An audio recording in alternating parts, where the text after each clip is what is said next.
Rada bi te opozorila, da prihajata kar dva mrka in na nebu bo definitivno zelo zanimivo. Vendarle, dajmo danes malce energijsko pogledati ta dva mrka. Ta prvi mrk se bo zgodil 19. novembra in bo lunin mrk. In ta drugi mrk bomo imeli na nebu, da bomo mi delali meditacijo 3. decembra in bo sončev mrk. Ampak mogoče, ker toliko ljudi pa ne razume čisto, kakšna je razlika med luninim in sončevim mrkom, ko govorimo o samih energijah, sem se odločila danes, da ti to povem. Lunin mrk je definitivno zelo zanimiv za spuščanje starega in to je zelo fajn, da se bo to zdaj na koncu leta zgodilo, ne? Luna je blazno intuitivna in zaradi tega, ker seveda nastopi po noči, dela z zelo subtilnimi energijami. Večina ljudi v seveda tistih nočnih urah, ko je luna najbolj aktivna, počiva, pa spi, meditira, kakorkoli že, bere knjige.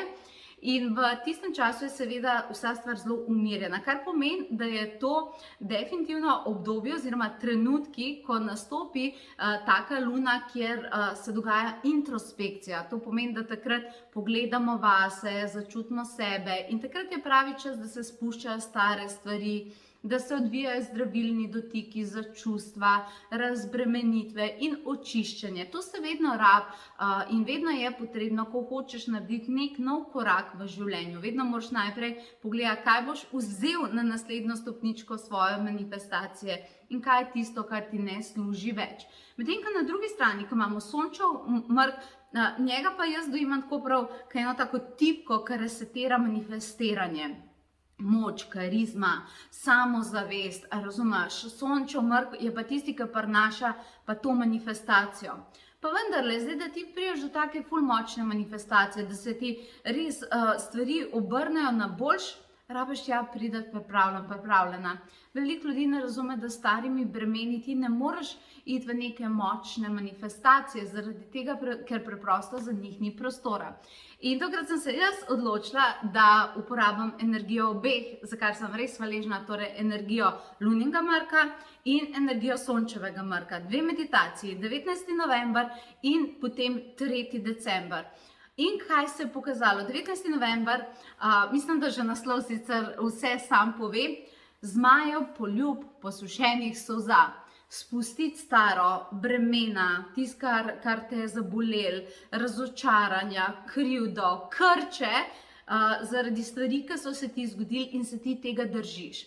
In zato rabimo definitivno odločne energije in to so zmaji. Zmaji so znani kot tisti, ki znajo zelo poseči v energije, močno noter tudi fizično in jih znajo trgati, znajo ljudem asistirati, da to spustijo, zaradi tega, ker vse veste, da ko se kakšnih stvari človek drži, se zna res orang držati tega. Spusto, no, spusto. Ne, ljudje to kar držijo, ne.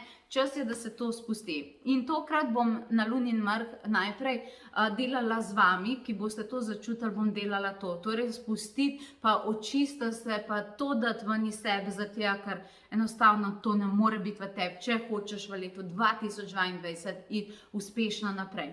Potem pa seveda, meni se zdi ta dva dvojčka, jaz jih kličem dvojčka, toliko izjemna. Potem, torej prvi dvojček luna to naredi, potem pa prihaja dvojček sončev mrk, no takrat pa si lahko damo duška, zaradi tega, ker smo bili tukaj pridni, potem pa prihaja definitivno manifestiranje. Tokrat se je pokazala egipčanska magija, alkimija. Delali bomo res posebno meditacijo za vstop v zvezde obilja, kjer se bojo aktivirale nove usode, kjer lahko iz tega trenutka zdaj postaviš naprej novo manifestacijo. Veš, kako bo izjemno. Spoznaš neke dele egipčanske magije, pa njihovega manifestiranja, ki je resnično izjemen in prinaša zelo hiter vpogled v definitivno boljšo prihodnost. Tako da tega se definitivno tudi zelo veselim, mislim pa, da sta skupaj izjemno pomembna, ne? Ko če ste ta dva dogodka poklisala, poglej, verjamem, da še nekje tekst z večjimi informacijami je mi pripet zgoraj, drugače pa na potovanjeduse.si si lahko prebereš več o obeh dogodkih. Definitivno ti pa predlagam, veš kako pravijo, dvojčkov se ne sme ločevati, tako da si privošči, da spoznaš kar oba. In jaz se bom izjemno veselila, da te pospremim od tega, da spustiš staro in do tega, da začneš manifestirati novo za leto 2020. Torej, potovanjeduse.si je tvoja povezava, kjer vse ugotoviš in se te veselim. Dvojčka pa tudi. Lepo se mej.